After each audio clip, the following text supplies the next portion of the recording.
ईद का तोहफा और ईद मुबारक। ईरान ने ऐसा बोला है कि मजा ही आ गया। 24 घंटे से ऊपर हो चुका जब नेतन्याहू प्रेस कॉन्फ्रेंस करके ये बोल गया था कि हम जीत गए हैं, और अभी 2 घंटे पहले डोनाल्ड ट्रंप ने प्रेस कॉन्फ्रेंस करी और उसमें बोला कि भैया हमने ईरान की मिलिट्री कैपेबिलिटी, मिसाइल कैपेबिलिटी को खत्म कर दिया है। बोला था ना, याद होगा आपको। अब आपको बता दूं कि इधर ये सब दोनों एक दूसरे की तारीफ करके, लीपा पोती करके, जीत का ऐलान करके ईरान को कमजोर दिखा के मजे में बैठ गए। उधर भाई ईद है, ईरान कैसे चुप रहेगा यार, ईद ही तो देगा। फिर ईरान ने कहा लो बच्चों सुन्नी, फिर ईरान की गिरी मिसाइल, फिर इधर से आवाज आई हैप्पी ईद इजराइल। जी हाँ, मैं आपको बता दूं कि जेरूशलम में बिल्कुल बैतुल मुकद्दस के करीब कब्जा करके यहूदियों ने जो अपनी बस्ती बनाई है, फिर सुनिए, बैतुल मुकद्दस के करीब जो आज जिंदगी में पहली बार ईद के दिन भी इजराइल ने खुलने नहीं दी है, ये भी जान लीजिए। ईद के दिन भी बैतुल मुकद्दस बंद है। बताओ तुम्हारे अरब किस देश में बोला, किस देश ने बोला? इजराइलियों की ईंट से ईंट आखिरकार ईरान ने ही बजाई। तुम्हारा अरब, तुम्हारा पसंदीदा मुसलमान लीडर है, वो खामोश है। बोला बिन सलमान की ईद के दिन भी तुम बैतुल मुकद्दस को क्यों बंद कर रहे हो? बोला कतर, अरे बोला बहरीन, बोला इजिप्ट, जॉर्डन, कोई बोला कि ईद वाले दिन मस्जिद अल-अक्सा बंद क्यों है? नहीं, क्योंकि ये सब इजराइल के भाई हैं। एक अकेला ईरान लड़ रहा है जिसके साथ कोई नहीं है। बैतुल मुकद्दस के करीब जेरूशलम के इलाके में यहूदियों ने जो कब्जा करके अपनी पूरी बस्ती बनाई है, ईरान की पहली मिसाइल वहीं जाकर गिरी है। हैप्पी ईद।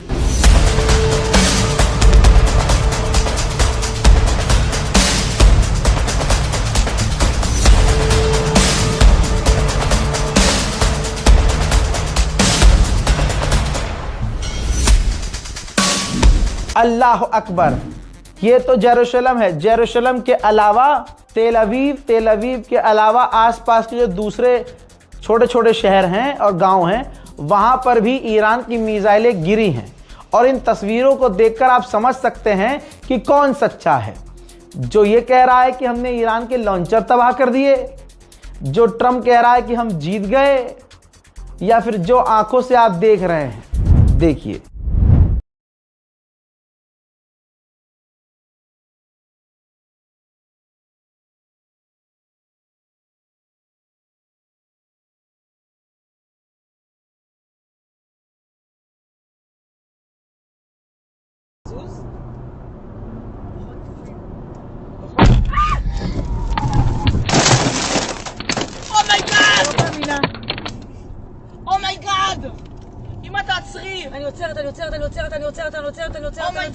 אני עוצרת.